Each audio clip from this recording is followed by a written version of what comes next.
Right. Liquor scam case విషయంలో కల్వకుంట్ల కవితకు bail వచ్చిన విషయం తెలిసిందే. అయితే దీని మీద కాంగ్రెస్ అలాగే బీజేపీ సంబంధించి కొంతమంది నేతలు కొన్ని వ్యాఖ్యలు చేస్తున్నారు. అయితే ఆ నేతల వ్యాఖ్యల మీద మహిళా కమిషన్‌ని ఆశ్రయించడానికొచ్చారు బీఆర్ఎస్ మహిళా కార్పొరేటర్లు. మనతో పాటు మేఘల సునీత ఉన్నారు. ఆహ్, మాట్లాడి ఒకసారి తెలుసుకుందాం. మహిళా కమిషన్‌కి ఎటువంటి ఫిర్యాదులిచ్చారు? ఏమేం పాయింట్స్ రైజ్ చేశారు? మేము కవిత అక్క గారి మీద అనవసరమైన అబాండాలు, అవాంతరాలు వేయడం జరుగుతుంది. కాంగ్రెస్ వాళ్ళైతేనేమి, బీజేపీ వాళ్ళైతేనేమి. సో, దాని మీద మేము స్పందించి ఇక్కడ మహిళా కమిషనర్‌ని కలవడానికొచ్చాము.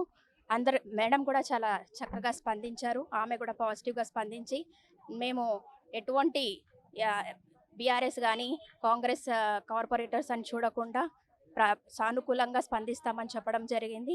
ఓన్లీ ఈ రాజకీయాలే కాకుండా ప్రతి ఒక్కరు కూడా ఇంట్లో ఉన్న మహిళలు కూడా ఈ మహిళలకు జరుగుతున్న వాటి మీద స్పందించాలని తను కూడా చెప్పడం జరిగింది.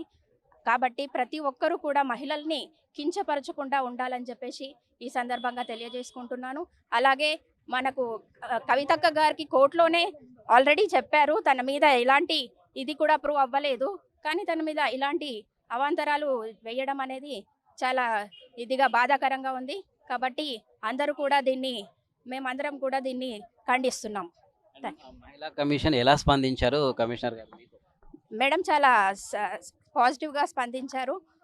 దీని మీద చర్య తీసుకుంటానని కూడా చెప్పారు. ట్విట్టర్ వేదికగా ఏవైతే వస్తున్నాయో పోస్టులు దాని మీద చర్య తీసుకుంటామని కూడా చెప్పారు. అది ఒకవేళ అమలు కాకపోతే కూడా మేము ధర్నా చేయడానికి కూడా అందరం రెడీగా ఉన్నామని చెప్పేసి కూడా చెప్తున్నాం.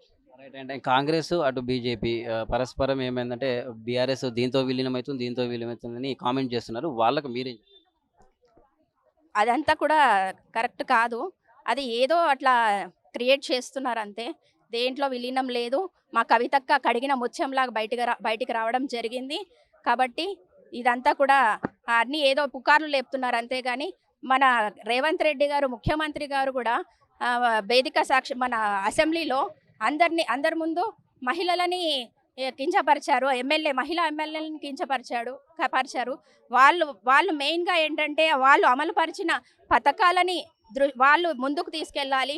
మహిళలకు లక్ష్మిలని చెప్పేసి లక్ష్మిలని ప్రతి ఒక్కరికి 2500 ఇస్తామని చెప్పారు. ఇంకా స్కూటీలన్నారు, ల్యాప్‌టాప్స్ అన్నారు, ఏవేవో అన్నారు కానీ వాళ్ళు పథకాలు ఏవి ఇంప్లిమెంటేషన్ చేయకపోగా మళ్ళీ ఇలాంటివన్నీ కూడా అవాంతరాలు తీసుకురావడం జరుగుతుంది.